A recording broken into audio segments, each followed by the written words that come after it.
초창기 미국 마피아라고 하면 사람들은 흔히 시카고의 알 카포네나 뉴욕 5대 패밀리를 재편한 럭키 루치아노를 떠올립니다. 그런데 한쪽에 이 남자를 기억하는 사람은 별로 없죠. 바로 루치아노와 카포네의 대선배 치로 테라노바입니다. 그는 형제들과 함께 뉴욕 최초의 마피아 패밀리를 이끌었고 그 조직은 120년 넘게 지난 지금도 제노베제 패밀리라는 이름으로 명맥을 잇고 있습니다. 머스테치 피트라 불렸던 동세대 마피아들이 격동의 시대를 거치며 사라져갈 때 그는 오랜 시간 다져온 탄탄한 사업 기반과 한참 어린 후배에게도 머리를 숙일 줄 아는 특유의 처세술로 살아남았습니다.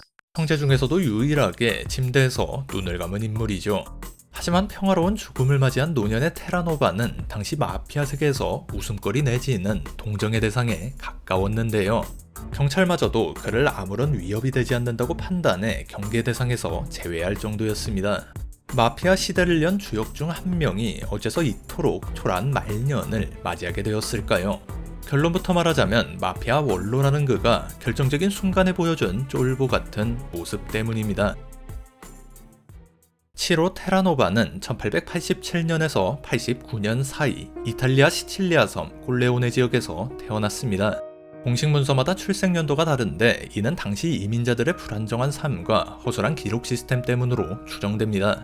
범죄 활동을 위해 의도적으로 정보를 혼동시켰을 가능성도 있죠. 그의 아버지 베르나르도는 시칠리아 마피아 단원이었고 어머니 안젤라는 재혼을 통해 테라노바 삼형제 치로와 형 빈첸조, 동생 니콜로를 낳았습니다. 그리고 여러 명의 누이와 20살 터울의 이부형 주세페 모렐로도 있었죠. 1893년 테라노바 가족은 아메리칸 드림을 꿈꾸며 미국 행배에 오릅니다. 처음 정착하려 했던 뉴욕은 낯선 이민자 가족에게 일자리를 쉽게 내주지 않았습니다. 가족은 루이지애나로 이주해 사탕수수 농장에서 일했고 이후 텍사스로 가 모카를 따기도 했죠. 텍사스에서 단체로 말라리아에 걸려 고생한 가족은 1897년경 뉴욕으로 돌아와 이스트 할렘에 정착했습니다. 낯선 땅에서 함께 겪었던 빈곤, 고된 노동, 그리고 질병은 형제들의 유대를 더욱 끈끈하게 만들었고 이는 훗날 범죄 세계에서 보여주는 긴밀한 협력의 기반이 됩니다. 치로는 학교에 다니면서 저녁과 주말에는 가족의 미장 사업을 도왔습니다. 인구조사에서도 그는 미장공으로 기재되어 있죠. 한편 치로의 이부형 주세페 모렐로와 매형 이나치오 루포는 할렘 뒷골목에서 온갖 범죄를 저지르며 세력을 키워나갔고 뉴욕 최초의 마피아 조직으로 여겨지는 모렐로 패밀리를 결성합니다. 갈치와 위조 지폐 제작이 조직의 주된 수입원이었죠. 특히 그들은 사업주에게 단번에 큰 돈을 빼앗아 파산시키는 대신 매주 소액의 보호비를 꾸준히 뜯어내는 방식을 도입하고 합법적인 사업체를 통해 범죄 수익을 세탁했습니다. 이는 미국 조직범죄 초기 모델을 정립했다는 평가를 받습니다. 동시에 반대 세력에게는 살인을 포함한 잔혹한 폭력을 행사하며 뉴욕 사회를 공포에 떨게 했습니다. 어린 치로는 모렐로가 운영하던 식당 겸 아지트에서 웨이터로 일하며 자연스럽게 범죄 세계의 생리와 작동 방식을 익혀나갔습니다. 1903년 뉴욕을 떠들썩하게 한 드럼통 살인 사건으로 모렐로 패밀리는 경찰의 집중 감시 대상이 되는데 이때 10대 중반이었던 치로 테라노바 역시 여러 차례 구치소를 드나들었죠. 1910년 대규모 위조 지폐 사건이 적발되면서 조직 최고 지도자였던 주세페 모렐로와 이냐치오 루포가 각각 25년, 30년이라는 중형을 선고받고 투옥됩니다. 갑작스러운 권력 공백 상황에서 테라노바 삼형제가 조직 전면에 나서게 되는데요. 형제는 베네치아라는 이름의 레스토랑을 아지트로 삼고 이스트 할렘의 범죄 사업에 대한 통제권을 유지하려 했었습니다. 폭력과 살인을 주무기로 삼았던 이부형, 모렐로와 달리 치로는 공무원과 정치인에게 접근해 뇌물을 건네고 경찰의 수사망을 교묘히 피해가는 것이 주특기였습니다. 때로는 라이벌 갱단을 당국에 밀고 해 함정에 빠뜨리기도 했죠. 사업 수완도 뛰어났던 그는 아티초크라는 채소에서 기회를 포착했습니다. 아티초크는 이탈리아 이민자들에게 고향의 맛과 향수를 느끼게 하는 중요한 식재료였는데요. 당시 미국 내 식용 아티초크 대부분은 캘리포니아에서 생산되어 서부 해안에서는 저렴했던 반면 동부에서는 훨씬 비싸게 유통되고 있었죠. 테라노바는 이 기회를 놓치지 않고 아티초크 시장 장악에 나섭니다. 처음에는 뉴욕으로 들어오는 아티초크 화물열차에 대당 25에서 50달러의 보호비를 받는 것으로 시작해 이후 위장회사를 설립하고 아티초크를 상자당 6달러에 사들여 최대 3배 이윤을 붙여 되팔았습니다. 상인들이 자신에게서만 아티초크를 구매하도록 강요했죠. 1920년대에는 원산지인 캘리포니아까지 영향력을 넓혀 농장의 작황 규모를 제한하고 헐값에 자신에게 판매하도록 압박했습니다. 밤중에 개한들이 밭을 습격해 작물을 망가뜨리거나 운송트럭 운전사들을 납치해 폭행했고 심지어 경비행기를 동원해 가스폭탄 공격을 하겠다며 현지업자들을 공포에 떨게 했죠. 이는 마피아가 합법산업에 침투해 독점적 지위를 확보한 초기 사례 중 하나로 평가받습니다. 우리나라로 치면 김치에 들어가는 배추 시장을 조폭이 완전히 장악한 격인데 이 독점 사업은 그의 생애 전반에 걸쳐 주요 수입원이자 권력 기반이 되었습니다. 아티초크를 통한 연간 수익은 최대 50만 달러로 20여 년에 걸쳐 현재가치 하나 700억 원 이상을 벌어들였다고 추정됩니다. 모렐로의 위조 지폐 사업과 달리 아티초크라는 합법 상품을 통제하는 방식이었기에 사법당국에서도 직접적인 기소가 어려웠죠. 이러한 성공으로 그는 아티초크 킹이라는 별명을 얻게 됩니다. 1910년대 중반 모렐로 테라노바 패밀리는 뉴욕 지하세계 패권을 놓고 나폴리 출신 범죄 조직 카모라와 치열한 전쟁을 벌입니다. 초기 두 조직 관계는 우호적이었는데 1916년 치로 테라노바는 경쟁관계에 있는 도박 사업자 조 디마르코를 제거하기 위해 카모라와 손을 잡기도 했습니다. 하지만 디마르코가 살해된 후 상황이 달라졌습니다. 테라노바는 로어 맨해튼에서 도박 사업을 시작했는데 카모라 역시 바로 근처에 도박장을 열어 경쟁 구도를 형성했습니다. 이후 두 조직 간 간헐적인 충돌이 이어졌고 1916년 9월 7일 카모라가 협상을 빌미로 테라노바 형제의 막내이자 리더격이었던 니콜로를 유인해 살해하면서 전면전이 시작됩니다. 카모라의 계속되는 암살 공작으로 테라노바 형제는 수세에 몰렸고 치로는 목숨줄과 같았던 아티초크 사업마저 빼앗길 위기에 처했습니다. 전쟁 양상을 바꾼 것은 카모라 조직원 랄프 다니엘로의 체포였습니다. 그는 가명을 조건으로 전쟁의 내막과 니콜로 테라노바 살해 사건의 전모를 상세히 증언했습니다. 다니엘로의 증언을 토대로 경찰은 대대적인 수사를 벌여 다수의 카모라 핵심 조직원들을 살인 등 중범죄 혐의로 체포했습니다. 마피아 카모라 전쟁은 마피아의 승리로 끝나게 되죠. 1918년 6월 치로 테라노바는 디마르코 살인사건 실행범이 공범으로 지목하면서 공모 혐의로 재판에 넘겨졌으나 당시 뉴욕주 법은 공범의 증언만으로는 유죄를 선고할 수 없었기에 증거 불충분으로 풀려났습니다. 이후에도 그는 3건의 살인과 1건의 강도 혐의로 기소되었지만 번번이 처벌을 피해갔죠. 전쟁의 혼란 속에서도 사업은 비교적 순조롭게 진행되었고 패밀리는 이스트 할렘 지역에 대한 확고한 지배력을 구축했습니다. 마피아 카모라 전쟁은 미국 내 이탈리아계 조직범죄 세력 구도가 시칠리아 마피아 중심으로 재편되는 중요한 분기점이 되었습니다. 1920년 10년간 복역을 마치고 가명으로 출소한 이부영 주세페 모렐로가 조직 보스 자리로 복귀했습니다. 그 사이 미국 사회는 군주법 시대를 맞이했고 수많은 갱스터가 불법 주류 밀매를 통해 막대한 부와 권력을 쌓아올리고 있었는데요. 당시 뉴욕에는 4개 주요 마피아 패밀리 산하에 2,000명의 마피아 단원이 활동하고 있었습니다. 그 중에서도 살바토레 다킬라라는 인물은 스스로를 보스 중의 보스라 칭하며 막강한 위세를 떨치고 있었죠. 다킬라는 원로 마피아 주세페 모렐로의 복귀를 상당히 경계했습니다. 결국 그는 마피아 회합을 열어 모렐로와 그를 지지하는 협력자 12명에 대한 제거 명령을 내립니다. 동생 치로 테라노바 역시 이 살생부에 이름이 올랐고 1922년 5월 8일에는 형 빈첸조 테라노바가 다킬라 측에 의해 살해당하게 되죠. 주세페 모렐로와 치로 테라노바는 다킬라에 맞서기 위해 강력한 동맹을 물색했습니다. 마침 조 마세리아라는 인물이 급부상하고 있었는데 노련한 모렐로는 과감한 결단을 내려 자신보다 20살이나 어린 마세리아를 조직의 새로운 보스로 추대하고 자신은 참모 자리로 물러났습니다.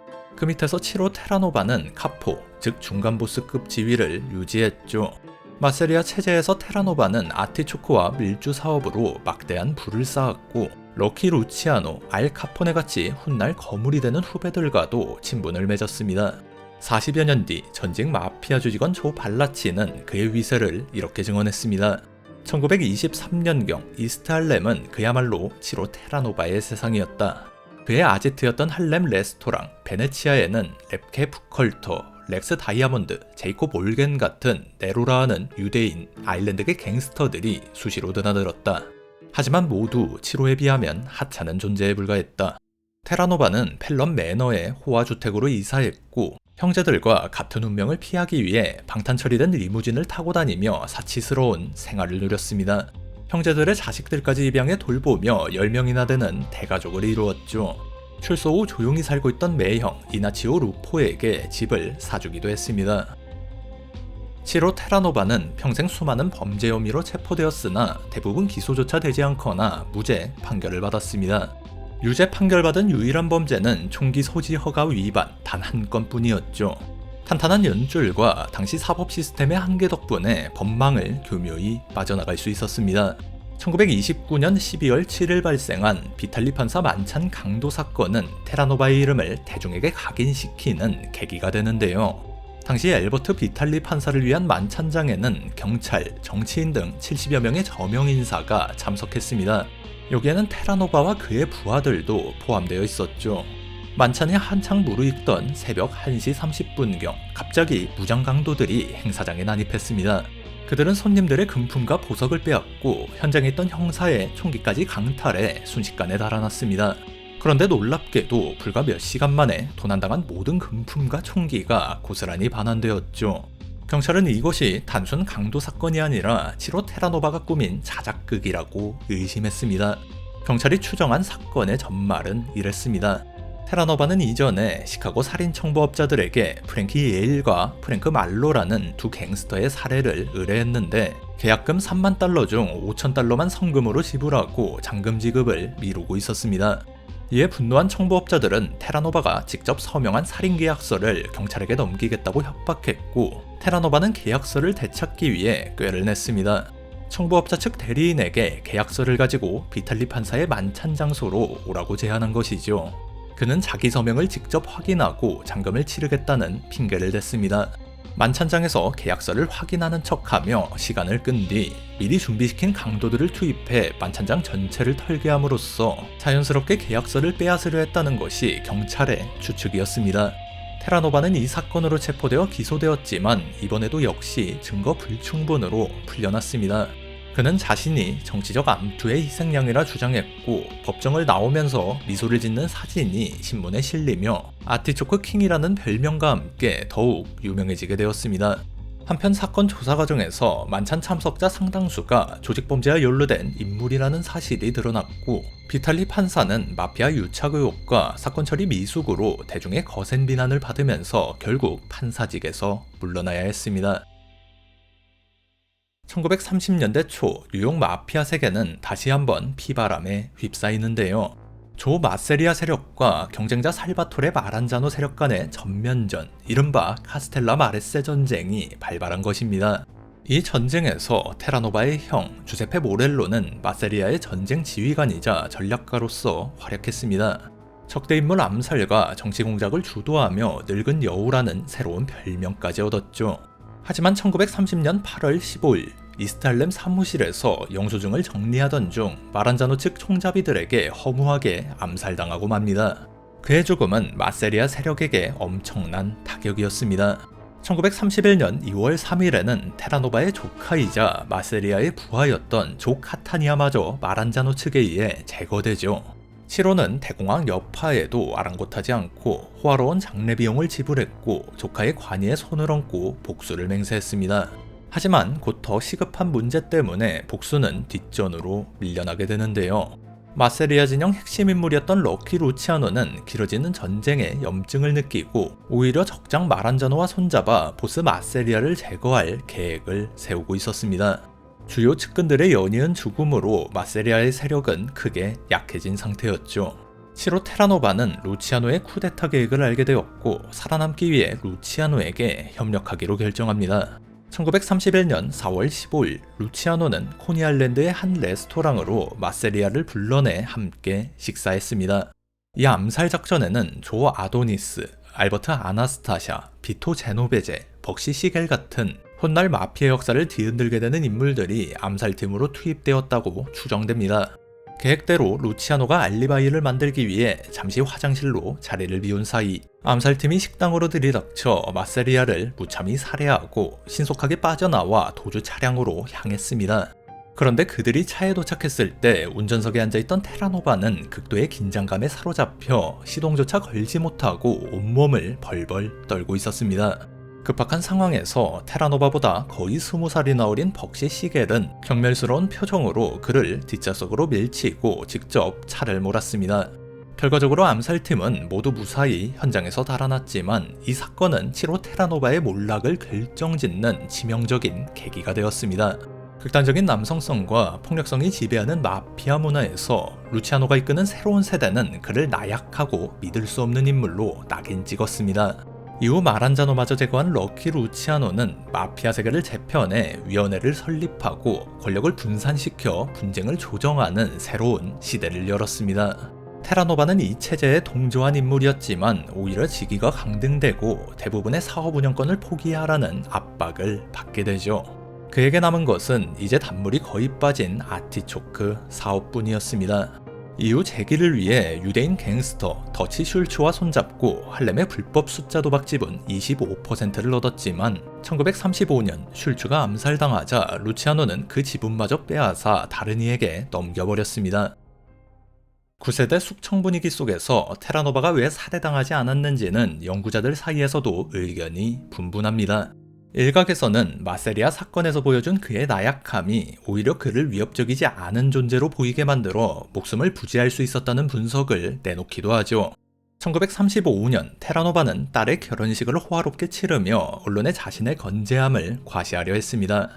이때까지는 어느 정도 먹고 살만했지만 같은 해 피오렐로 라가디아 뉴욕 시장은 테라노바의 마지막 남은 권력 기반인 아티초크 산업에 철퇴를 내렸습니다. 이탈리아계 미국인이었던 라가디아 시장은 이민자 사회에 대한 부정적인 고정관념에 특히 민감했고 조직범죄 척결에 강한 의지를 보였습니다. 1935년 12월 라가디아 시장은 브롱스의 터미널 마켓에서 나팔수들의 팡파르와 함께 뉴욕 시내에서 아티초크 판매, 전시, 소지를 전면 금지하는 명령을 발표했습니다. 아티초크라는 자금줄을 차단함으로써 관련 범죄 조직을 와해시키려는 목적이었죠.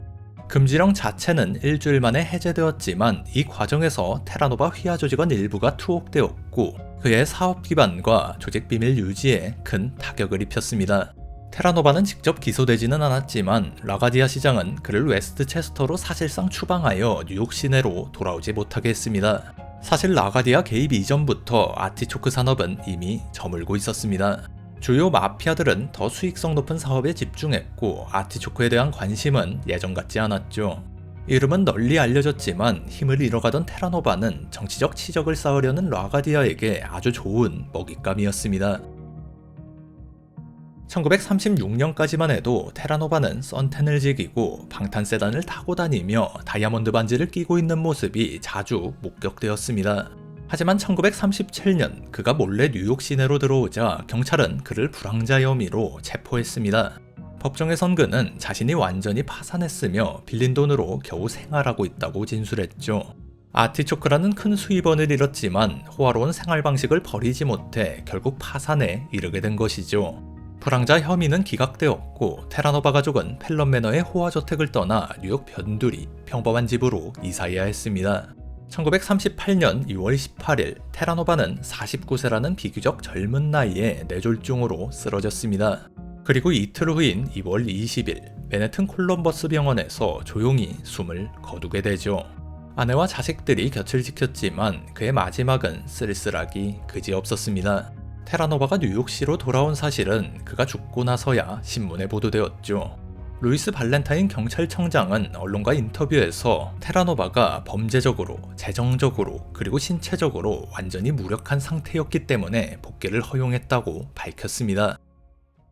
1960년대에 마피아 생활을 청산하고 미국 정부 주요 정보원이 된 조 발라치는 1963년 미국 상원의원의 청문회에 출석해 코사 노스트라의 내부 구조와 역사, 주요 인물들에 대해 상세하게 증언했습니다. 그는 과거 테라노바의 조카인 조 카타니아를 살해하는 작전에도 참여했으며 개인적으로도 테라노바를 싫어했던 인물로 알려져 있죠. 발라치는 증언에서 1920년대 테라노바의 위세가 대단했다는 점은 인정하면서도 마세리아 암살 사건 이후 그 누구도 치로를 두목으로 대접하지 않았다고 잘라 말했습니다. 결국 조직원들에게 철저히 무시당하던 그가 상심하여 죽었다고 설명했죠. 마세리아 암살 사건에서 보여준 그의 나약함은 그를 권력에서 밀어내는 좋은 빌미가 되었습니다. 하지만 근본적인 원인은 변화하는 마피아 세계의 권력 역학과 운영 방식에 적응하지 못한 데 있었을 것입니다. 마피아가 점차 전국적인 네트워크를 갖추고 기업화되는 과정에서 테라노바는 9세대 인물임에도 선구자의 면모를 보이며 변화에 발맞추려 했지만 결국 떠오르는 신세들에게는 걸림돌에 불과했을 것입니다. 그들을 휘어잡을 만한 카리스마나 결정적인 순간에서 배짱도 부족했죠. 물론 총탄에 쓰러져간 동시대 다른 거물들과 비교하면 그의 최후가 조금은 더 나았다고 말할 수 있을지도 모르겠습니다. 실로 테라노바는 먼저 세상을 떠난 형제들 근처에 묻혔습니다. 한때 아티초크 킹이라 불리며 이스트 할렘을 호령했던 그 명성과는 달리 장례식은 조촐하게 치러졌습니다. 이탈리아 시칠리아 섬에서 시작해 전 세계로 퍼져나간 범죄 조직 마피아. 오늘날 마피아라는 이름을 모르는 이는 거의 없지만 20세기 중반까지만 해도 그들은 깊은 어둠 속에 가려진 존재였습니다. 1963년 한 남자의 폭로가 있기 전까지는 말이죠. 그의 증언은 역사상 가장 거대한 범죄 제국의 비밀을 세상에 드러내는 도화선이 되었습니다. 그의 이름은 조셉 발라치. 그는 조직 보스나 핵심 간부가 아니었습니다. 거대한 살인기계의 한낱 톱니바퀴, 일개 조직원에 불과했죠. 수십 년간 충성스러운 킬러로 모든 명령에 군말 없이 따랐습니다. 하지만 그에게 돌아온 것은 차가운 의심과 죽음을 암시하는 키스였습니다. 절체절명의 위기에서 그는 마피아의 잔혹한 범죄, 철옹성 같던 조직 구조와 위계질서, 그리고 사회에 깊숙이 파고든 그들의 소름 끼치는 영향력을 세상에 폭로하기로 결심합니다. 단 한 번도 그 실체가 제대로 드러난 적 없었던 마피아. 그의 목소리는 TV 전파를 타고 미국 전역에 생생히 전달되었고 거대한 범죄 제국에는 균열이 생기기 시작했습니다. 이것은 침묵의 계율, 오메르타를 깬 남자 조 발라치의 이야기이자 그가 세상에 드러낸 암흑세계에 관한 이야기입니다. 조셉 마이클 발라치는 1904년 9월 22일 뉴욕 이스트 할렘의 빈민가에서 태어났습니다. 이탈리아 나폴리 출신 가난한 이민자였던 그의 부모에게 약속의 땅 미국은 가혹한 환영 인사를 건넸습니다. 가족은 쓰레기통을 뒤져 땔감을 구했고 시멘트 포대로 침대 시트를 대신했습니다. 신발이 없어 붕대로 발을 감싸야 할 정도였죠. 발라치는 자신의 어린 시절을 지구상에서 가장 가난한 가족이었다고 묘사했습니다. 이런 혹독한 환경 속에서 17명의 형제자매 중 단 6명만이 성인이 될 때까지 살아남았죠. 알코올 중독자였던 아버지 도메니코는 의지할 버팀목이 아닌 공포 그 자체였습니다. 훗날 발라치는 가혹했던 가정환경과 폭력, 그리고 지독한 가난이 자신을 조직범죄의 길로 내몰았다고 회고했습니다. 15살에 학교를 그만둔 발라치는 아버지가 일하던 쓰레기 처리장에서 잠시 일했지만 얼마 지나지 않아 절도단에 합류합니다. 모피 창고와 보석상을 닥치는 대로 털었고 훔친 물건은 유대인 장무랍이나 아일랜드 갱단에 팔아넘겼죠. 그가 속한 절도단은 진열장을 부수고 1분 안에 사라진다 하여 미닌맨이라 불렸습니다. 4년 동안 이 갱단은 수백 건의 강도 행각을 벌였고 발라치는 도주 차량 운전사로 뉴욕 지하세계에 서서히 이름을 알리기 시작합니다. 1923년 강도 실패 후 체포된 발라치는 악명 높은 싱싱교도소에서 9개월을 복역합니다. 출소 후 거리로 돌아와 보니 미닌맨은 이미 그를 대신할 새로운 운전사를 구해둔 상태였습니다. 새로운 강도단을 결성해 활동을 재개했지만 여러 차례 투옥과 가석방을 반복했고 체포 과정에서 후두부의 총알을 맞아 겨우 살아남은 적도 있었습니다. 뉴욕 초창기 마피아 결성 멤버였던 치로 테라노바와 대립하며 목숨을 위협받기도 했죠. 첫 조직에서 버림받은 경험과 생사를 넘나드는 초기 범죄 경력은 그의 삶 전체를 관통하는 생존 우선주의로 이어졌습니다. 금주법이 한창이던 시절 이탈리아계 미국인 지하세계는 야망과 폭력으로 들끓는 용광로와 같았습니다. 팔라치는 교도소에서 만난 갱스터 도미닉 페트릴리를 통해 그들 스스로 코사 노스트라라 부르는 시칠리아 마피아 조직에 소개됩니다. 1930년부터는 가에타노 레이나가 이끌던 레이나 패밀리 밑에서 일하게 되죠. 그가 조직 주변인으로 활동을 시작할 무렵 뉴욕 마피아 세계는 조 마세리아가 이끄는 파벌과 살바토레 마란자노가 이끄는 파벌 간 잔혹한 권력 투쟁, 이른바 카스텔라마레스의 전쟁의 소용돌이에 휩싸여 있었습니다. 가에타노 레이나는 마란자노 편에 붙었다가 암살당했고, 첫 보스를 잃은 발라치는 마란자노 측 정식 조직원으로 합류해 패밀리 말단 행동대원으로 활동을 시작합니다. 그는 마세리아와 그 간부들을 표적으로 삼아 정보 수집부터 잠복, 저격, 도주 차량 준비까지 암살작전 전반에 깊숙이 관여했습니다. 1931년 4월 15일 마세리아가 암살되면서 마란자노가 승리했고, 그는 스스로를 모든 보스들의 보스라 선언했습니다. 이 전쟁은 미국 마피아 판도를 뒤바꿨고, 마란자노의 경호원이 된 발라치는 비록 말단이었지만 변화의 중심에 있었습니다. 그러나 마란자노의 시대는 짧았습니다. 그의 끝없는 야망과 구시대적인 통치 방식은 찰스 럭키 루치아노가 이끄는 새로운 세대 마피아들과 마찰을 빚었고, 결국 1931년 9월 10일 마란자노는 암살당합니다.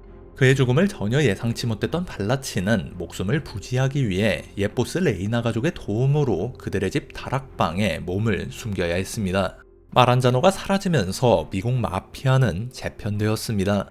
럭키 루치아노가 실질적인 최고 권력자로 부상하여 패밀리 간 갈등을 조정하고 미래의 전쟁을 방지하기 위한 협의체 위원회를 설립했습니다. 권력의 정점에 있던 마란자노가 신흥 세력에게 허무하게 제거되는 과정을 목격하며 팔라치는 마피아 세계 권력의 무상함과 배신의 일상성을 뼈저리게 느꼈습니다. 이는 특정 보스나 파벌에 대한 맹목적인 충성보다는 현실적인 생존 전략을 우선시하게 되는 중요한 경험이었죠. 이때 도미닉 페트릴리와 다시 연락이 닿은 발라치는 그의 설득으로 루치아노의 새로운 체제에 합류하게 됩니다. 루치아노의 언더보스이자 발라치와 같은 나폴리의 연고를 둔 비토 제노베제는 팔라치의 능력을 인정하고 그를 받아들여 휘하 유력 간부인 앤서니 스트롤로의 조직원으로 편입시킵니다. 1932년 7월 발라치는 첫 보스였던 가에타노 레이나의 장녀 카르멜라 레이나와 결혼하며 조직 내 인맥과 신망을 더욱 공고히 합니다. 결혼식 들러리는 비토 제노베제가 맡았고, 발라치는 제노베제의 부하로서 충성을 맹세했습니다. 1936년 럭키 루치아노가 매춘범죄로 수감되고, 1937년 언더보스 비토 제노베제마저 살인사건에 연루되어 이탈리아로 도피하자 대행보스로 집권한 프랭크 코스텔로 밑에서도 발라치는 과묵한 조직원으로 명령을 실행했습니다. 코스텔로 치하에서 조직의 안정을 찾아가면서 발라치는 다양한 사업에 손을 대기 시작하는데요. 그는 이스트할렘에서 숫자 도박 사업을 벌여 1930년대 후반에 주당 1250달러를 벌었고, 이를 슬롯머신 사업으로 확장해 수입을 2배로 늘렸습니다. 경찰과 법조계 인사들에게 뇌물을 바치며 비호받았기에 체포되더라도 집행유예로 금방 풀려나곤 했습니다. 고리대금업 역시 수익성 높은 사업이었는데, 채무자가 돈을 갚지 못하면 그들의 사업체 지분을 빼앗는 방식으로 맨해튼 북부의 레스토랑과 의류회사 지분을 확보했습니다. 제2차 세계대전 중에는 암시장에서 휘발유 배급권을 팔아 큰 돈을 벌었고, 뉴욕 교회 용커스에 저택을 마련하게 되었죠. 하지만 마피아 조직원의 삶은 단순히 부정한 방법으로 돈을 버는 것에서 끝나지 않았습니다. 살인은 조직원으로서 자격 요건과도 같았고, 보스로부터 내려오는 그 어떤 지시든 수행하는 것이 의무였습니다. 그들에게 조직을 위한 살인은 빚을 받아내거나 도박사업을 운영하는 것과 다르지 않았죠. 발라치는 30건이 넘는 살인사건에 연루되었으며, 그중 상당수는 비토 제노베제의 명령을 수행한 것이었습니다. 훗날 그는 나는 그들을 위해 나가서 죽을 뿐이다라며 자신의 살인을 냉담하게 증언했죠. 희생자가 누구인지 몰랐고, 알았다 한들 크게 달라질 것은 없었습니다. 1940년대 이후 미국 사회에서 마피아를 중심으로 한 조직범죄는 다양한 영역으로 걷잡을 수 없이 확장되었고, 프랭크 코스텔로, 카를로 감비노와 같은 인물들이 악명 높은 조직범죄 거두로 떠올랐습니다. 1950년대 캐포버 조직범죄수사위원회는 개별 조직범죄자들의 불법 활동을 파헤치며 마피아라는 개념을 대중에게 희미하게나마 알렸지만 청문회에서 조직원 간 연계는 이웃 친구, 사업 동료라는 애매한 관계로 묘사되었고 거대한 전국 조직의 존재 여부는 드러나지 않았습니다. 조직 비밀을 절대 누설하지 않는다는 피해 계율, 오메르타의 영향이 막강했기 때문입니다. 이를 어긴 자에게는 잔혹한 보복이 뒤따랐죠. 그리고 1957년 미국 마피아 지형은 다시 요동칩니다. 뉴욕으로 돌아온 비토 제노베제는 프랭크 코스텔로에 대한 암살을 시도했고 이에 코스텔로가 은퇴를 선언하면서 제노베제가 보스 자리를 차지합니다. 같은 해 뉴욕주 시골 마을 아팔라친에서 열린 전국 마피아 비밀회합이 경찰에 급습당하면서 전국적인 범죄연합체의 실체가 일부 드러났지만 마피아의 구체적인 구조나 운영 방식은 여전히 베일에 쌓여 있었습니다. 연방수사기관, 특히 제2 에드거 후보 국장이 이끄는 FBI는 전국적으로 통합된 마피아라는 조직의 존재를 공식적으로 인정하지 않거나 애써 외면하는 태도를 고수했습니다. 그야말로 어둠 속에 가려진 제국이었죠. 1948년 프랭크 코스텔로는 부하들에게 막거래에서 손을 떼라고 명령했습니다. 당시에도 심각한 범죄로 인식되던 범죄는 다른 범죄에 비해 처벌 수위가 훨씬 높았고 자칫 대대적인 단속을 초래하여 조직의 장기적인 안정에 큰 위협이 될 수 있다고 판단했기 때문입니다. 하지만 막대한 이익의 유혹을 뿌리치지 못한 일부 조직원들은 비밀리에 거래를 계속했습니다. 운영하던 사업의 도산과 세금 체납으로 자금 사정이 악화된 조셉 발라치 역시 이 사업에 손을 대기 시작했죠. 특히 프랭크 코스텔로를 몰아내고 권력을 장악한 비토 제노베제는 수익성 높은 막거래를 오히려 장려했습니다. 이러한 변화는 수사당국의 주목을 끌었고 법망은 서서히 좁혀왔습니다. 결국 1959년 조셉 발라치는 밀매 혐의로 15년형을 선고받고 애틀랜타 연방교도소에 수감됩니다. 공교롭게도 그의 보스 비토 제노베제 역시 같은 해 별도의 사건으로 유죄 판결을 받고 같은 교도소에 수감됩니다. 제노베제는 교도소 내에서도 막강한 영향력을 행사했습니다. 그는 측근 조직원들에게 둘러싸여 편안히 생활하며 패밀리 운영에도 관여했습니다. 심지어 발라치를 자신의 넓은 감방으로 불러들여 다른 측근 5명과 함께 지내도록 배려하기도 했습니다. 하지만 얼마 지나지 않아 감옥에 갇힌 마피아들 사이에 불신과 편집증이 독버섯처럼 피어나기 시작하는데요. 범죄는 중형이 불가피했기에 마피아들 사이에서 서로가 조직을 배신하고 당국에 협력할지 모른다는 의심이 팽배했습니다. 발라치는 교도소 밖 연방 요원들에게 수차례 불려나가 조사를 받았지만 어떤 정보도 제공하지 않고 오메르타의 침묵을 굳건히 지켰습니다. 그러나 교도소 내에서는 그가 당국과 비밀리에 접촉했다는 소문이 퍼져나갔고 조직원들은 발라치에게 의심의 눈길을 보내기 시작했습니다. 이러한 불안한 분위기는 제노베제에게도 영향을 미쳤습니다. 그는 자신이 연루된 사건 배후에 정보를 흘린 배신자가 있다고 굳게 믿고 있었습니다. 어느 날 제노베제는 발라치에게 다가와 사과 상자에 썩은 사과 하나가 있다면 그것을 치워버려야 다른 사과들이 썩지 않는다는 의미심장한 비유를 들려주고는 발라치의 뺨에 입을 맞췄습니다. 주변에 있던 조직원이 이를 죽음의 키스라고 귀띔해 주었고 발라치는 그제야 자신이 썩은 사과, 즉 제거 대상이 되었음을 깨달았습니다. 이후 제노베제의 측근들과 다른 수감자들은 발라치를 노골적으로 피하며 따돌렸습니다. 발라치는 언제 죽을지 모른다는 극도의 공포와 긴장 속에서 하루하루를 보냈습니다. 독사를 우려해 포장된 음식만 먹었고 공동 샤워실 출입조차 끊을 정도로 몸을 사렸죠. 두려움과 고립 속에서 발라치의 편집증은 극에 달했습니다.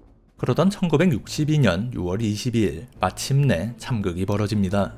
발라치는 교도소 운동장에서 한 수감자가 자신을 노려보는 것을 발견하고 그가 제노베제가 보낸 암살자라고 확신했습니다.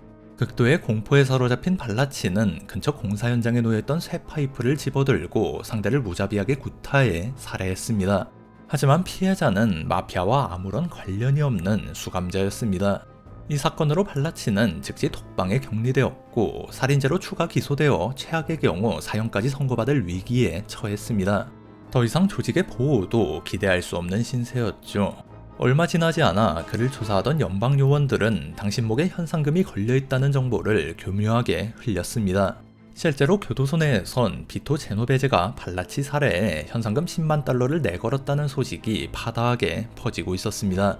이에 더 이상 선택의 여지가 없다고 판단한 발라치는 오랜 신념이었던 오메르타를 깨고 당국의 조직범죄 수사에 협조하기로 결심합니다. 미국 마피아 역사상 전례 없는 첫 내부 고발자가 탄생하는 순간이었습니다.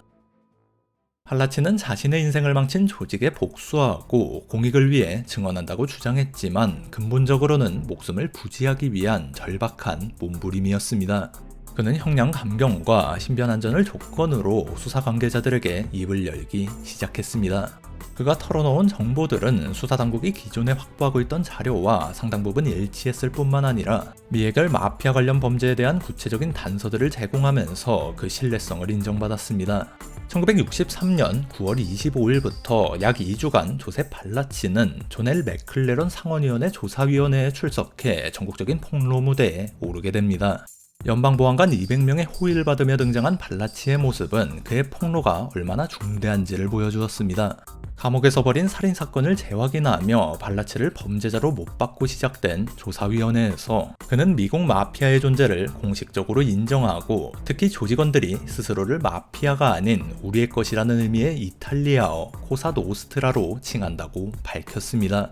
오랫동안 전국적인 범죄 조직의 존재를 부인해온 FBI 국장 에드거 후보의 주장은 이로써 산산조각이 났고 TV로 생중계된 발라치의 증언은 미국 사회 전체를 충격에 빠뜨렸습니다. 그는 보스, 부보스, 참모, 중간간부, 행동대원으로 이어지는 조직의 계급구조와 구성을 상세히 설명했습니다. 당시 뉴욕 5대 패밀리와 그 보스들인 비토 제노베제, 토마스 루케제, 조셉 콜롬보, 카를로 감비노, 조셉 보나노를 지목했고 이러한 패밀리 계보를 보여주는 도표 제작을 도왔습니다. 이 조직도에는 뉴욕뿐만 아니라 시카고, 로스앤젤레스, 템파 등 전국 주요 도시 마피아 두목들의 이름과 사진이 망라되었으며 수백 명에 달하는 마피아 조직원들의 이름, 사진, 그리고 그들 간 관계까지 상세히 담겨 있었습니다. 또한 주요 정책을 결정하고 분쟁을 해결하며 각 패밀리의 활동 영역을 할당하는 전국 보스들의 협의체, 위원회의 존재를 세상에 알렸습니다. 오랜 세월 비밀에 붙여졌던 조직 입단의식과 배신은 사형으로 처벌되는 신성한 침묵의 규율, 오메르타에 대해서도 증언했죠. 이 증언은 마피아가 단순한 범죄 집단이 아닌 나름의 체계와 규범을 갖춘 비밀 사회임을 각인시켰고 조직원들을 강력히 결속시키고 외부의 침투를 막아왔던 핵심 통제 기제가 무엇인지 명확히 보여주었습니다. 또한 발라치는 자신이 밀매, 갈취, 도박에 연루된 사실을 자백하고 카스텔라마레스 전쟁 시절부터 시작된 살인과 비토 제노베제가 직접 지시한 암살건을 포함한 수많은 사건의 내막을 상세히 설명했으며 정치권과 유착 의혹을 비롯해 자신이 직접 겪거나 전해 들은 여러 사건의 숨겨진 전모를 증언했습니다. 당시 법무부 장관이자 조사위원회 수석 고문이었던 로버트 F 케네디는 발라치의 증언이 갖는 중요성과 그가 침묵의 규율을 깬 것의 의미를 강조했습니다. 조직범죄와의 전쟁이 개시되었죠. 하지만 청문회 한 달 후 존 F 케네디 대통령 암살 사건이 벌어지면서 마피아와의 전쟁은 큰 동력을 잃었습니다. 발라치의 증언이 즉각적으로 마피아 최고 지도자들에 대한 대규모 기소로 이어지지도 않았습니다. 그가 폭로한 내용 상당수가 직접적인 증거보다는 정황정보나 참고자료 성격이 강했기 때문입니다. 하지만 그 정보의 방대한 양과 구체성은 실로 엄청난 가치를 지니고 있었습니다. 이는 대중의 폭발적인 관심을 불러일으켰고 법 집행기관을 크게 자극했으며 의회가 보다 강력한 조직범죄 처벌법을 제정하도록 하는 직접적인 동기를 마련했습니다. 1964년 법무부는 발라치에게 지하세계에서 경험을 상세히 기록으로 남기라고 권고했습니다. 그 결과물은 진실이라는 제목의 1180페이지에 달하는 방대한 원고였는데요. 이 원고에는 그의 비참했던 어린 시절부터 마피아 입단 과정, 범죄 조직 내부 운영 방식, 그리고 카스텔라마레스 전쟁에 대한 생생한 1인칭 시점의 기록이 담겨 있었습니다.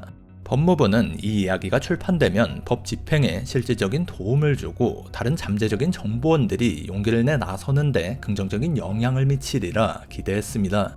그러나 원고의 출판은 예상치 못한 거센 논란에 휩싸였습니다. 니콜라스 카첸바우 법무부 장관은 처음에 발라치 원고 출판을 승인했지만 발라치의 증언에 수많은 이탈리아계 이름이 언급되고 그들과 관련된 범죄 행각이 적나라하게 묘사되면서 이탈리아계 미국인 단체들이 민족적 고정관념을 조장할 수 있다는 우려를 표명하며 강력한 정치적 압력을 행사하기 시작했습니다. 린든 B 존슨 대통령과 면담 이후 카첸바흐 장관은 결국 출판 결정을 번복했습니다. 범죄자가 자신의 범죄 경험을 출판하여 이익을 얻는다는 윤리적 문제와 더불어 원고에 담긴 민감한 정보가 공개되는 것에 대한 정부 내부 우려도 이러한 결정에 영향을 미쳤습니다. 결국 발라치의 직접적인 회고록 대신 그와의 인터뷰를 바탕으로 제3자 시점에서 책을 집필하는 타협안이 도출되었습니다. 집필을 맡은 작가 피터 마스는 발라치의 산만하고 정제되지 않은 증언을 일관성 있고 흥미진진한 이야기로 훌륭하게 재구성해냈고 그 결과 1968년 발라치 페이퍼스가 출판되었습니다. 이 책은 마피아의 위기의 구조, 오메르타라는 침묵의 규율이 지닌 절대적인 힘, 그리고 도박과 고리대금업부터 말매와 살인에 이르기까지 그들의 광범위한 범죄 활동을 상세히 기술했습니다. 또한 청문회에서 공개되지 않았던 일화들이나 마피아들의 일상적인 모습에 대한 세밀한 묘사도 담겨 있어 독자의 호기심을 더욱 자극했고 발라치 페이퍼스는 즉시 베스트셀러가 되었습니다. 이 책은 단순한 흥미거리를 넘어 대중의 마피아 인식에 지대한 영향을 미쳤으며 조직범죄 탐사 보도의 새로운 기준을 제시했다는 평가를 받습니다. 증언 이후 발라치는 여러 교도소를 전전하다 텍사스주 라투나 연방교도소로 이감되어 남은 생을 보냈습니다. 그곳에서 그는 일반 수감자들과 철저히 격리된 채 엄중한 보호를 받았습니다. 그의 독방은 교도소 병원 근처 넓은 방이었으며 개인 욕실, 양탄자, 텔레비전, 작은 난로같이 상당한 편의시설이 갖춰져 있었습니다. 하지만 사무적인 연방요원과 교도관들을 제외하면 그의 고독을 달래줄 진짜 말상대는 아무도 없었습니다. 그러한 외로움 속에서 자신의 원고 출판을 둘러싼 논란이 거세지자 샤워실에서 극단적인 선택을 시도하기도 했으며 말년에는 관절염, 고혈압, 담낭질환, 전립선암 등 다양한 건강 문제로 고통받았다고 합니다. 1971년 4월 3일 발라치는 담낭 발작을 일으켜 모르핀을 투여받았고 그날 오후 늦게 심장마비로 사망했습니다. 66세의 나이였습니다. 그의 보스이자 숙적이었던 비토 제노베제는 이미 1969년 옥중에서 병으로 사망해 끝내 발라치에게 해를 끼치지 못했습니다. 발라치의 무덤은 마피아의 훼손을 우려해 묘비조차 세우지 못했다고 전해집니다. 죽어서도 마피아의 그림자에서 자유롭지 못했던 것이죠.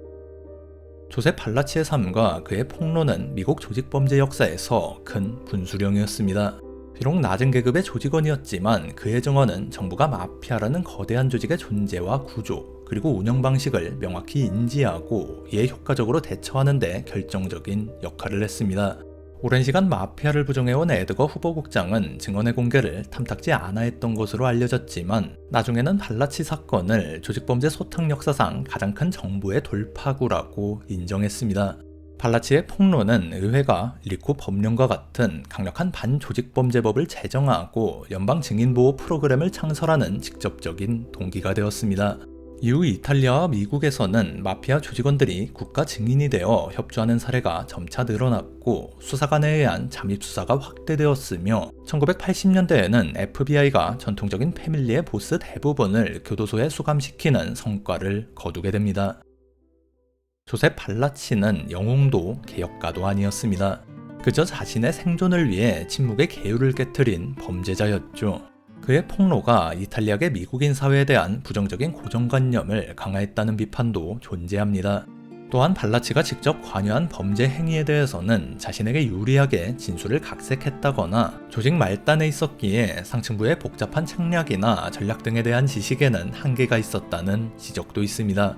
하지만 그 폭로가 가져온 결과는 명확했습니다. 그의 목소리는 미국 사회가 마피아라는 거대한 그림자와 정면으로 마주하게 했고 그 싸움의 양상을 영원히 바꾸어 놓았습니다. 발라치 페이퍼스는 1972년 찰스 브론슨 주연 영화로 각색되었으며 소설가 마리오 푸조의 기념비적인 작품 대부지필에도 큰 영감을 주었습니다. 이를 영화화한 프랜시스 포드 코폴라 감독 역시 대부 2편의 상원의원의 장면이 발라치 청문회에 상당 부분 기반을 두고 있다고 언급했을 만큼 그의 이야기는 대중문화에도 지대한 영향을 미쳤습니다. 1985년 12월 16일 맨해튼에 위치한 스파크스 스테이크하우스. 정육점집 아들로 태어나 뉴욕 마피아 황제 자리에 오른 폴 카스텔라노는 이 집의 고기를 유독 좋아했습니다. 이날도 평소처럼 스테이크를 즐기러 이곳을 찾았죠. 본업인 정육 사업은 물론 뉴욕의 대규모 건설 사업까지 모조리 장악한 그는 가장 선진적인 마피아 보스로 불리며 범죄 세계의 새로운 흐름을 이끌었습니다. 성공한 사업가 행사를 하는 한편 철통 같은 보안을 갖춘 대저택에서 공포와 엄격한 규율로 조직을 지배했죠. 그러나 실크 가운을 걸친 채 거리의 피냄새를 모르는 듯 명령만 내리던 이 고상한 황제는 자기도 모르는 사이 엄청난 미움을 받고 있었습니다. 그리고 바로 그날 저녁 스테이크하우스에서 요리될 재료는 최고급 소고기가 아닌 최고위 마피아 보스였죠. 1915년 6월 26일 폴 카스텔라노는 뉴욕 브루클린 벤슨허스트 지역에서 태어났습니다. 그의 부모님은 막 시칠리아에서 이민 온 부부였고 아버지 주세페 카스텔라노는 정육점 일을 하는 동시에 초창기 미국 마피아 패밀리 일원으로 활동했습니다. 어려서부터 고기와 범죄에 익숙했던 카스텔라노는 중학교를 중퇴하고 아버지의 정육점에서 일하며 지역 마피아의 불법 복권 사업을 돕기 시작했습니다. 그러던 1934년 19살이 된 그는 코네티컷주에서 남성복 가게를 털다가 체포되어 첫 범죄 이력을 남기게 되는데요. 그는 홀로 3달간 복역하면서도 공범들의 이름을 끝까지 밝히지 않았습니다. 이런 침묵의 계율, 즉 오메르타를 지킨 태도는 범죄 세계에서 높이 평가받았죠. 한편 1932년에 그의 누이 캐서린은 가까운 친척이었던 카를로 감비노와 결혼합니다. 당시 감비노는 뉴욕 망가노 패밀리 소속으로 수익성 높은 여러 불법 사업에 참여해 빠르게 계급을 올리던 젊은 마피아였습니다. 무거운 입과 이런 혈연 관계는 카스텔라노의 출세에 큰 힘이 되었고 1940년대에 매형을 따라 마피아에 입단한 뒤 조직 내에서 탄탄한 입지를 쌓게 됩니다. 1951년 패밀리의 보스였던 빈센트 망가노가 갑작스레 실종됩니다. 망가노를 제거한 배우로 강하게 의심받던 언더보스 알버트 아나스타샤가 곧 새 보스 자리에 오르죠. 아나스타샤 체제에서 카스텔라노는 도박, 고리대금, 갈치 등 다양한 범죄에 가담해 공을 세웠고 금방 카포 레짐으로 승진하게 됩니다. 카포가 된 뒤에는 자신만의 팀을 이끌며 아버지의 정육점 사업을 간판 삼아 갈치와 자금 세탁 같은 불법 활동을 이어갔습니다. 여기에 전통적인 폭력보다는 비즈니스 중심의 접근을 우선시하는 전략을 택했죠. 1957년 카를로 감비노는 제노베제 패밀리와 손잡고 보스 알버트 아나스타샤를 제거합니다. 감비노가 새 보스 자리에 오르면서 조직은 감비노 패밀리로 불리게 되었고 그의 처남인 카스텔라노는 가장 신뢰받는 조직 참모로 자리매김하게 되죠. 그해 11월 감비노와 비토 제노베제는 자신들의 권력을 정당화하고 전임자들 소유 사업 분할 및 조직 방향성을 논의하기 위해 뉴욕 아팔레친에서 전국 마피아 회의를 개최합니다.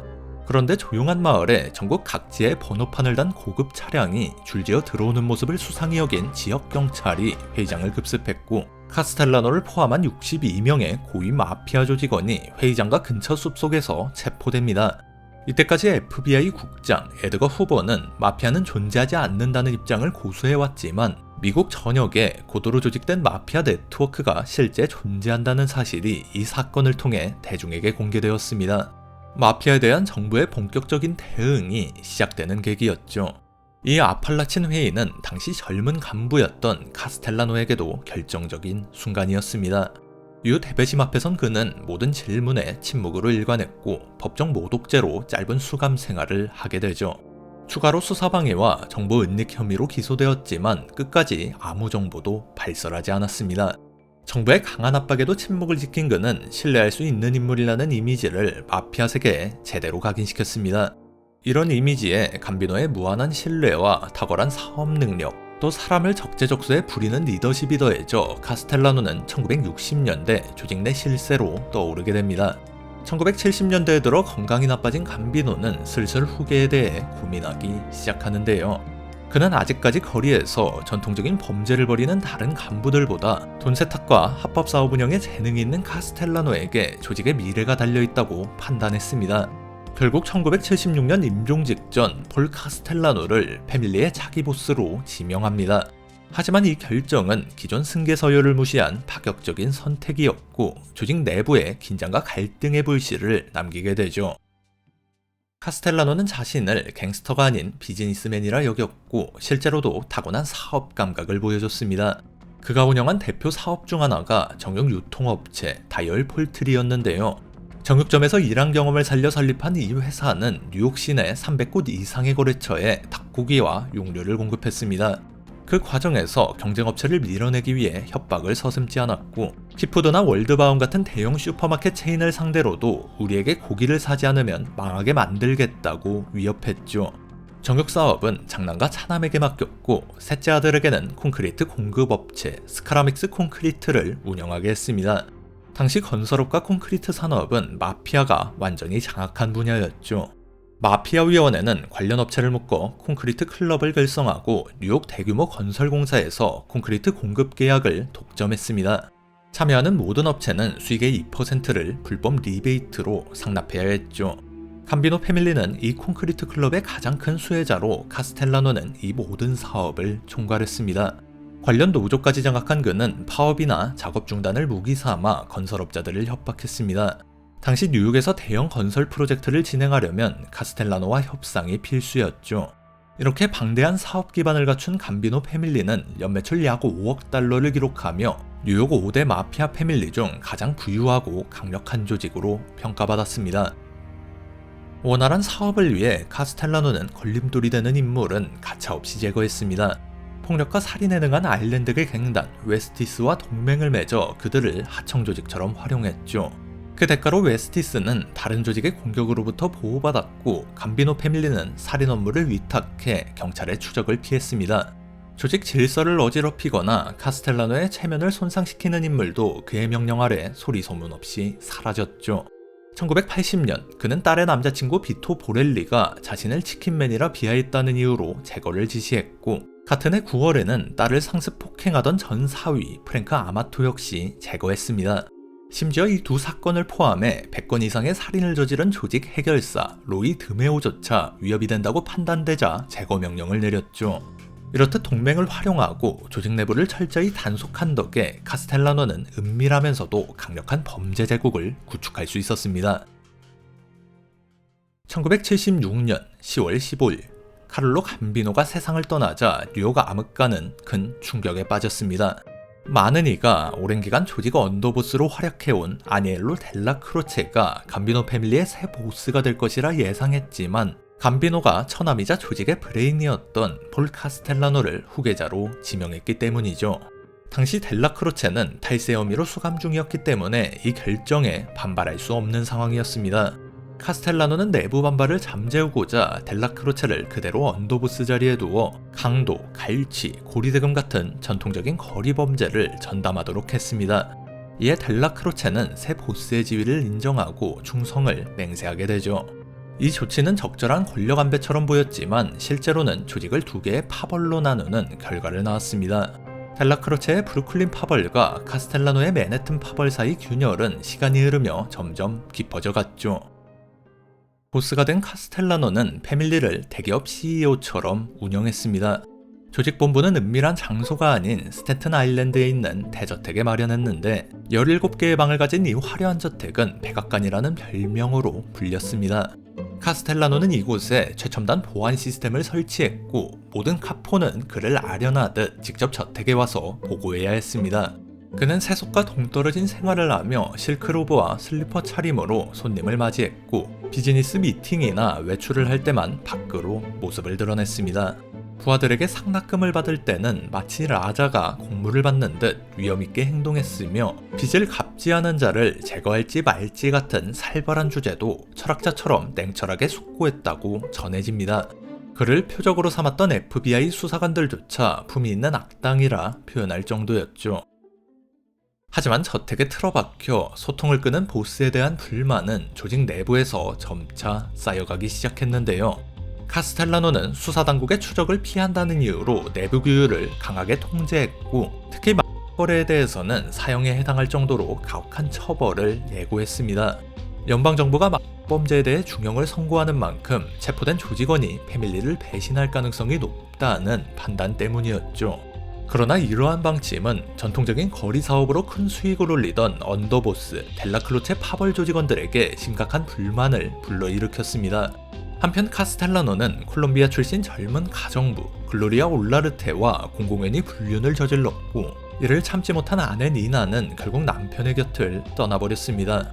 마피아 세계에서 아내와 가정은 신성지되는 영역이었기에 그의 노골적인 외도는 조직 상층부에 눈살을 찌푸리게 했죠.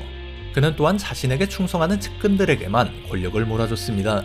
특히 보디가드이자 운전사였던 토마스 빌로티가 유독 총애를 받았죠. 빌로티는 잔인하고 충직한 인물이었지만 외교 감각이나 조직 운영 능력은 턱없이 부족했습니다.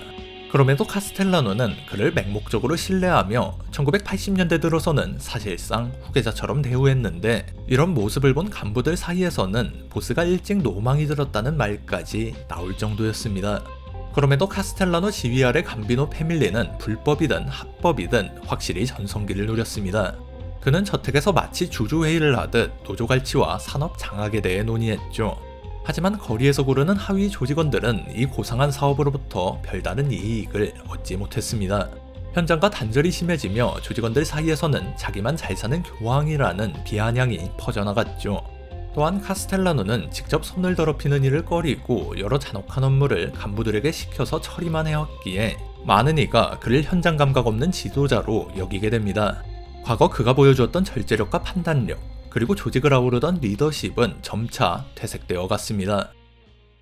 1980년대 중반, 감비노 패밀리 내부의 긴장감은 이미 임계점을 넘어선 상태였습니다. 조직 수익은 수치상 최고조에 달했지만 그럴수록 카스텔라노의 입지는 점점 흔들리기 시작했죠.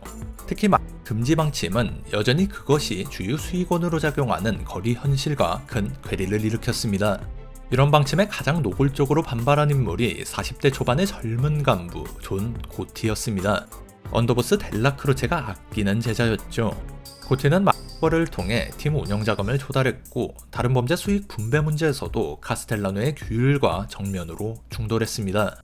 1983년 8월, 고티는 큰 위기를 맞이하는데 절친 안젤로 루지에로와 동생 진 고티가 유통 혐의로 연방수사국에 체포된 것이죠. 수사 발단은 루지에로의 집에 설치된 도청 장치였고, 녹음 테이프에는 이들의 거래에 대한 구체적 대화가 고스란히 담겨 있었습니다. 소식을 들은 카스텔라노는 분노하며 녹취록 4번 제출을 요구하는데요. 이는 징계 근거를 확보하려는 조치였지만 고티와 루지에로는 변호사가 자료를 넘겨주지 않는다며 시간을 끌었죠. 녹취록이 자신들의 사망 선고가 될 수 있다고 판단한 것입니다. 이에 카스텔라노는 고티를 강등시켜 그 일파를 해체하겠다고 협박했고, 패밀리의 긴장감은 극도로 고조되었습니다. 그래도 언더보스인 델라크로체가 고티 측을 감싸며 카스텔라노의 보복을 가까스로 막고 있었지만, 당시 델라크로체는 건강 악화로 기력이 크게 쇠한 상태였습니다. 고티와 그의 동료들은 잘 알고 있었습니다. 델라크로체가 세상을 떠나는 순간 카스텔라노가 자신들을 제거하려 들 것이며 그보다 먼저 움직여야 한다는 사실을 말이죠. 조직 외부에서도 카스텔라노에 대한 압박은 갈수록 거세졌습니다. 이미 1980년대 초부터 FBI는 그를 최우선 감시 대상에 올려놓았고, 1983년에는 100만 달러가 넘는 예산과 수개월에 걸친 작전을 통해 카스텔라노가 플로리다로 휴가를 간 사이 그의 대저택에 도청 장비를 설치하는 데 성공합니다. FBI는 주방, 응접실, 사무공간 등을 도청하며 수많은 대화와 불법 거래 내역을 확보했죠. 1984년 3월 30일, 카스텔라노는 감비노 패밀리가 저지른 갈취, 밀매, 도난, 성매매 알선 등 다양한 범죄 혐의로 연방에 기소됩니다. 그는 200만 달러 보석금을 내고 일단 풀려났지만 수사의 압박은 갈수록 심해졌습니다. 1985년 2월 25일에는 뉴욕 남부지방 연방검찰청의 루디 줄리아니가 주도한 마피아위원회 재판에서 뉴욕의 다른 마피아 보스들과 함께 기소됩니다. 이는 마피아 핵심 운영진을 한꺼번에 처벌하려는 초유의 시도로, 이번에도 그는 300만 달러 보석금을 내고 풀려났지만 그의 여름 고리대금과 탈세 혐의로 추가 기소되었죠. 감비노 패밀리 내부에서는 보스가 너무 많은 재판에 걸려있다는 우려와 함께 혹시 정부와 거래하진 않을까라는 불안이 퍼져나갔습니다. 물론 그의 과거를 미뤄볼 때 정부에 협조할 가능성은 작았지만 마피아 세계에서 의심을 받는다는 사실 자체가 이미 치명적 약점이었습니다. 1985년 12월 2일 감비노 패밀리의 균형을 유지해오던 아니엘로 델라 크로체가 암으로 세상을 떠납니다. 그는 카스텔라노에게 많은 불만이 있었음에도 끝까지 충성을 지킨 인물이었죠. 하지만 그가 사라지자 조직을 양분하던 두 파벌은 더 이상 가만히 있을 이유가 없었습니다.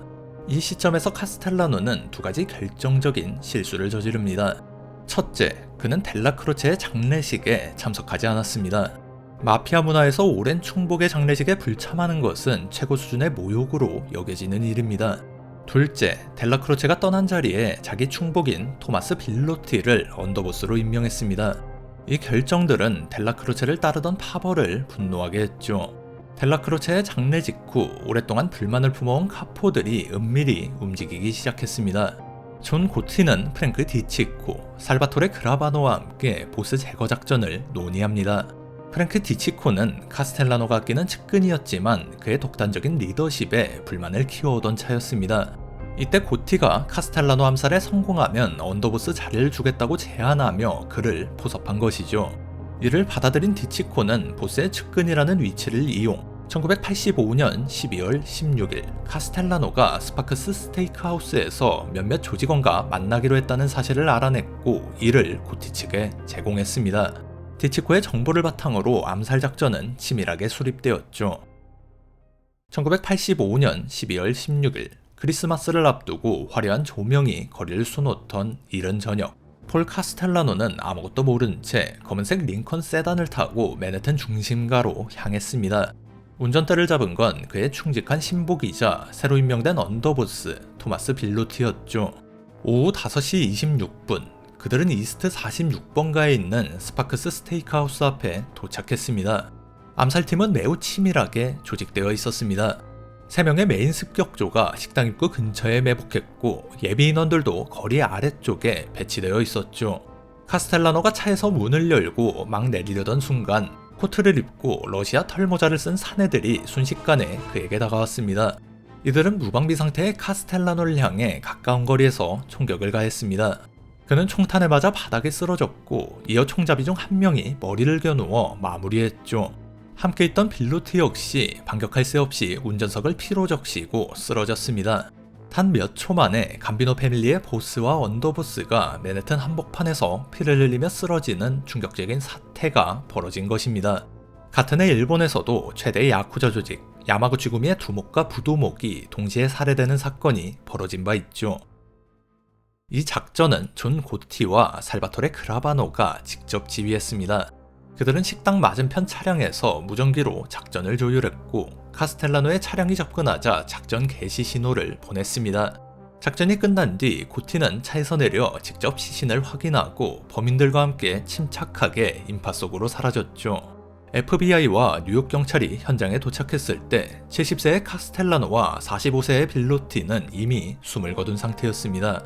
1957년 알버트 아나스타샤가 이발소에서 피살된 일에 이처럼 대놓고 마피아 보스를 제거한 사건은 없었고 연말에 북적이는 뉴욕 한복판에서 퇴근 시간에 벌어진 보스 제거 작전은 암흑가와 수사당국 모두에 큰 충격을 안겼습니다. 이 사건은 지금도 미국 마피아 역사상 가장 대담하고 상징적인 암살극으로 기억되고 있죠. 이후 존 고티는 빠르게 조직을 장악했습니다. 사건 불과 2주 후인 1986년 1월 초 가포 20명의 지지를 받아 감비노 패밀리의 새로운 보스로 공식 선출됩니다. 암살에 협력한 프랭크 디치코는 약속대로 언더보스 자리를 얻었고 함께 작전을 지휘한 살바토레 그라바노 역시 조직 핵심으로 떠오르게 되죠. 폴 카스텔라노 암살 사건은 감비노 패밀리를 넘어 미국 마피아 전체에 큰 여파를 몰고 왔습니다. 특히 마피아 위원회 입장에서 존 고티가 허가 없이 보스를 살해한 일은 마피아의 전통 질서를 심각하게 훼손한 행위로 여겨졌죠. 특히 제노베제 패밀리의 보스 빈센트 지간테는 이를 중대한 배신이라 간주했고 루케제 패밀리의 보스 앤서니 코랄로와 함께 고티를 향한 보복 계획을 세웁니다. 1986년 4월 13일 이 명령을 받은 조직원들은 브루클린의 한 사교 클럽 앞에 차량 폭탄을 설치해 고티를 암살하려 시도했습니다. 하지만 그날 고티는 클럽에 나타나지 않았고 대신 차량에 탑승했던 언더보스 프랭크 디치코가 폭발로 현장에서 목숨을 잃었죠. 이 보복으로 마피아 세계의 긴장은 극에 달했지만 FBI를 비롯한 연방수사당국의 집중 감시와 압박이 이어지면서 위원회는 암살 시도를 중단합니다. 결국 고티의 통제권을 인정하고 그를 위원회 구성원으로 받아들이게 되죠. 카스텔라노의 죽음은 그를 추적해온 FBI 요원들에게도 큰 충격을 주었는데요. 요원 조셉 오브라이언과 안드리스 쿠린스는 오랜 기간 도청을 통해 카스텔라노의 성격, 말투, 통제 방식까지 세세히 파악하며 일종의 내적 친밀감을 쌓았다고 합니다. 카스텔라노가 체포되었을 때 두 요원은 당뇨를 앓고 있는 그를 배려해 단골집에서 샌드위치를 먹게 허용했고 언론의 카메라를 피하고 싶다는 요청에도 응해 뒷문으로 그를 데리고 들어가기도 했습니다. 그를 반드시 법정에 세우겠다는 사명감과 함께 인간적인 정을 느끼고 있었던 것이죠. 그러나 카스텔라노가 암살당한 순간 FBI는 수년간 공들인 핵심 수사 대상을 잃고 말았습니다. 두 요원은 그가 교도소에서 합당한 처벌을 받아야 했다며 허탈함을 감추지 못했죠. 당시 카스텔라노는 수십 건의 살인과 수천 대의 차량 밀매 혐의로 연방법원에 출석한 뒤 스파크스 스테이크하우스로 향하던 참이었습니다. 그의 죽음으로 재판은 종결되었고 공동 피고인들만 유죄 판결을 받았습니다. 마피아위원회 재판을 이끌던 검사장 루디 줄리아니 역시 가장 굵직한 표적을 거리에서 잃게 되었습니다. 사실 상당수 마피아 보스는 카스텔라노가 차라리 죽는 편이 낫다고 생각했을 것입니다. 수많은 범죄 혐의와 저택에 설치된 도청 장치로 그는 이미 더 이상 안전하지 않은 인물로 낙인 찍혀 있었으니 말이죠.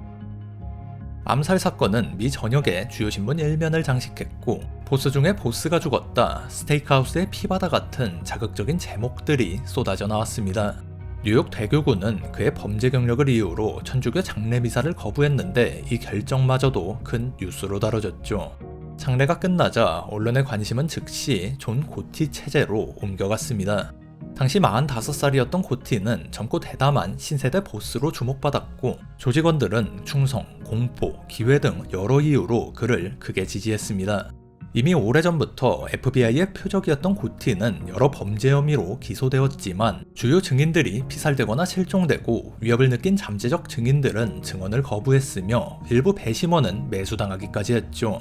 그 결과 그는 3번의 재판에서 무죄 또는 무효 판결을 받아 어떤 혐의도 달라붙지 않는다는 의미로 테플론 돈이라는 별명을 얻으며 수년간 막강한 권력을 휘둘렀습니다. 그의 화려한 언행과 스타일은 대중의 큰 관심을 끌었고 그를 지지하던 이탈리아계 주민들은 재판이 열리는 날이면 거리 시위를 벌이고 무죄 판결이 나오면 축제를 열기도 했습니다. 하지만 FBI는 집요하게 그를 추적해 1990년 12월 마침내 구속 기소에 성공합니다. 이때 재판에서 결정적 역할을 한 인물은 바로 당시 패밀리의 언더보스였던 살바토레 그라바노였습니다. FBI의 이간책에 넘어간 그는 정부 측 증인으로 전향했고 법정에서 이렇게 증언합니다. 1985년 스파크스 식당 밖에서 고티와 함께 차 안에 앉아 무전기로 부하들에게 카스텔라노 살해를 지시했다. 결국 1992년 존 고티는 폴 카스텔라노 건을 포함한 5건의 살인 공모, 도박, 뇌물, 탈세 혐의로 유죄 판결을 받습니다. 지지자들은 법정 앞에서 소요 사태를 일으키기도 했는데 그는 가석방 없는 종신형을 선고받고 2002년 교도소에서 생을 마감하게 되죠. 폴 카스텔라노는 시대 변화에 맞춰 은밀한 권력을 추구한 계산적인 보스로 평가받는 동시에 거리의 현실과 조직원들의 감정을 외면한 답답한 암군으로 기억되기도 합니다. 그의 통치는 9년에 불과했지만 이 시기는 미국 범죄사의 핵심적인 전환점으로 여겨집니다. 전통적인 거리 범죄에서 화이트 칼라 범죄로 진화를 시도한 카스텔라노의 급진적 행보와 그 흐름에 반기를 든 고티 같은 반동 세력의 충돌은 마피아의 황금기를 종언으로 몰아갔죠. 카스텔라노가 쓰러진 스테이크하우스 앞 거리는 돈과 권력 그리고 배신이 얽힌 마피아 역사상 가장 상징적인 장소로 남아 있습니다.